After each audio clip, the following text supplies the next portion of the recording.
Third grade, today we're going to go over our reading strategies. They start on page 188 of our book.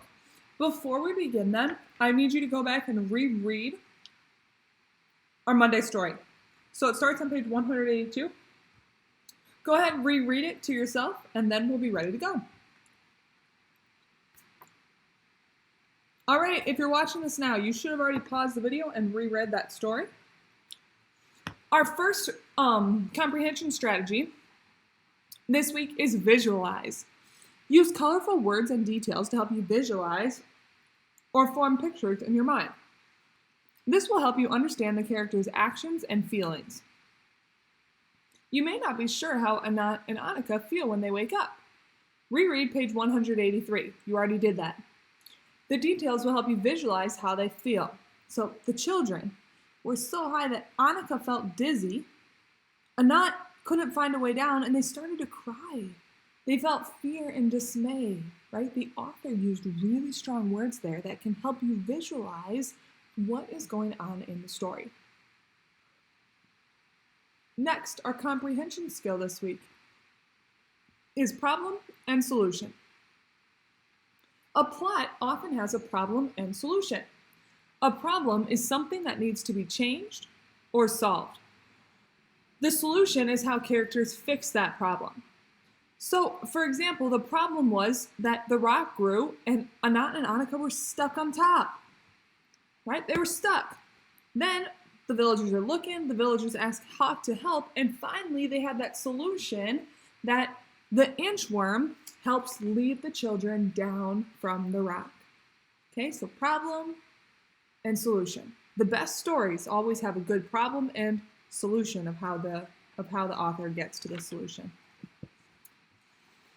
Our genre this week is folk tales. We know that Inchworm's Tale is a folk tale because 1, it's a short story that's passed from parents to children in a culture. 2, it usually has a message or teaches a lesson.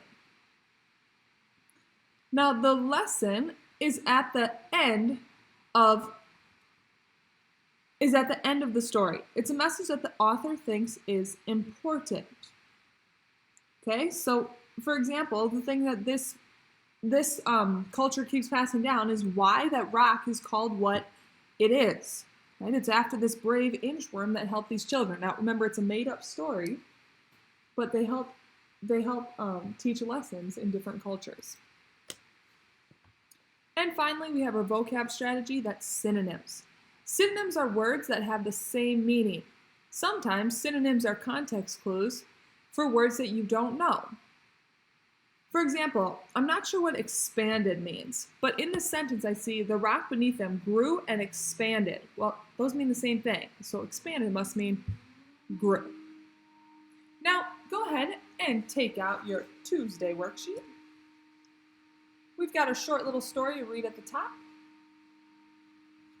and then some questions at the bottom.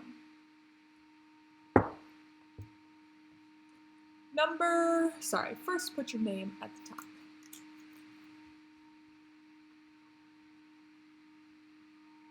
Then go ahead and read this story.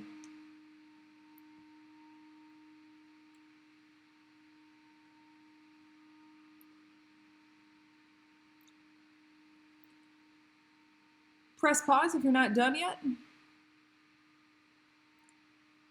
When you read that story, how do you know that this story is a folk tale?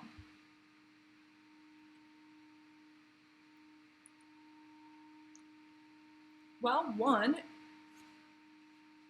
it has a message of how Rhino got his horn.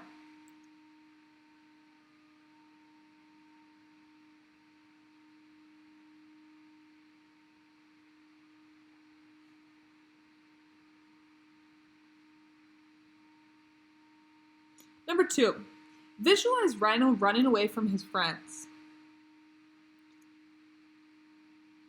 How was he feeling?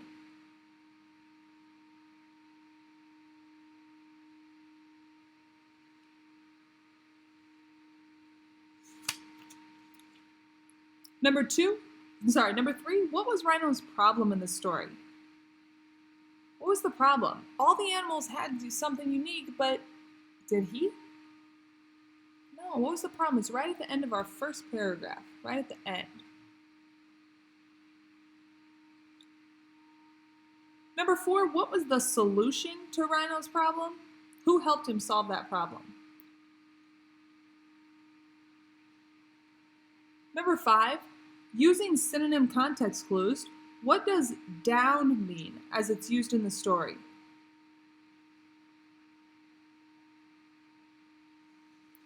Right here, Rhino was feeling very down, or right, sad is that context clue, so you're gonna write sad right here. And then number 6, what makes Rhino unique? Thanks for doing your absolute best work on our worksheet. When you're done, feel free to put it in your Tuesday folder, and have a great rest of your day. Line 6 and 7 here. 1, 2, 3, 4, 5, 6, 7. So why not a vertical whirling winding bug that hops like a cricket crossing a rug? Okay, so he's comparing the helicopter to a cricket. All right, so for number 3, compares the helicopter to a cricket. Then in number 4, reread ornithopter. That was the second one. Use details to explain what the narrator thinks about the ornithopter. Do you agree with the narrator's point of view? Okay, so I want you to go back, reread the second poem, and explain what the author thinks about the ornithopter there.